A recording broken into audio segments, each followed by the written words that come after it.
எடப்பாடியை வெளியேற்றும் அதிமுகவினர் மகிழ்ச்சியில் ஓபிஎஸ் தரப்பினர். நண்பர்கள், நம்ம போடக்கூடிய வீடியோக்கள் உங்களுக்கு பிடிச்சிருக்கு அப்படின்னா ஒரு லைக் பண்றதுக்கு மட்டும் மறந்துடாதீங்க. அதிமுகவை பொறுத்த வரைக்கும் எடப்பாடி பழனிசாமி அவர்கள் நாங்கள் தான் உண்மையான அதிமுகவினர், எங்கள் பக்கம்தான் அதிமுக இருக்கிறது அப்படின்னு சொல்லி கொண்டிருக்கிறார். அப்படி சொல்லக்கூடிய அந்த வேளையிலே அதிமுகவில் உண்மையான நபர்கள் இருந்திருந்தால், அதாவது எடப்பாடி பழனிசாமி இடத்திலே ஜெயலலிதா அம்மையார் இருந்திருந்தால் அதிமுக இத்தனை தோல்விகளை சந்தித்திருக்குமா அப்படின்னு பார்த்தா அத்தனை தோல்விகளையும் வெற்றிகளாக மாற்றி இருப்பார்.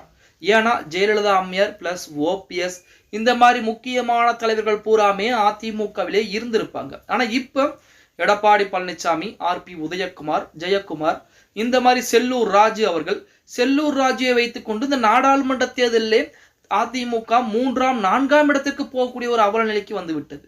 அதாவது செல்லூர் ராஜு, ஆர்பி உதயகுமார் இந்த மாணவர்கள்லாம் மதுரையில் இருக்கக்கூடிய அந்த இடங்களை சுற்றிருக்கக்கூடிய மாவட்ட செயலாளர்கள், அவர்கள் இருந்துமே அதிமுக 3ஆம் இடம் தள்ளப்பட்டிருக்கிறது நாடாளுமன்ற தேர்தலில். அப்ப அதிமுகவுடைய செல்வாக்கு எந்த அளவு குறைந்து விட்டது அப்படிங்கிறத மட்டும் நோட் பண்ணிக்கங்க. அதாவது 45 விழுக்காடு வாக்கு சதவீதம் இருந்த அதிமுக இன்று 25% என்பது 30% மாற்றப்பட்டு விட்டது.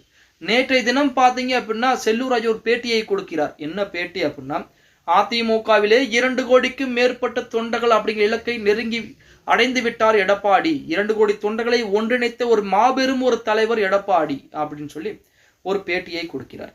அப்ப 2 கோடி தொண்டர்கள் இருந்துமே அதிமுக 25-30% விழுக்காடு தான் வாக்குகள் வாங்கியிருக்கு அப்படின்னா, அப்ப அந்த தொண்டர்கள் புறம் எங்கே வாக்களித்தார்கள்? மொத்தமாக 2 கோடி பேரும் வாக்களித்திருந்தால் 2021 சட்டமன்ற தேர்தலே அதிமுக ஜெயிச்சிருக்கணும்.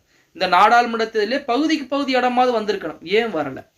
சரி, இந்த பிரச்சனை எல்லாமே ஒரு புறம் இருந்தாலுமே 2026 சட்டமன்ற தேர்தல் என்பதுதான் எடப்பாடி பழனிசாமிக்கு கடைசி தேர்தலாக அதிமுகவினரே நிர்ணயம் செஞ்சிருக்காங்க.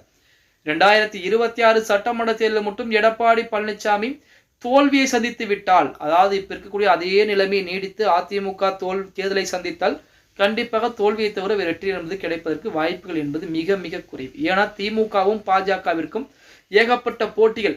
அதாவது இப்ப முதலிடம், 2ஆம் இடம், முதலிடம் திமுக, அதிமுக, அதிமுக, திமுக.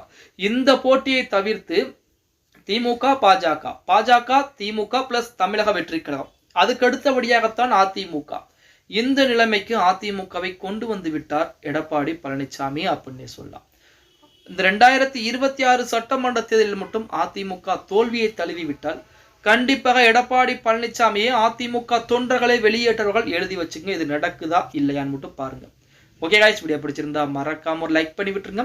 அப்படி இந்த வீடியோ ஃப்ரெண்ட்ஸ் அண்ட் ஃபேமிலிக்கும் ஒரு ஷேர் பண்ண மறந்துடாதீங்க.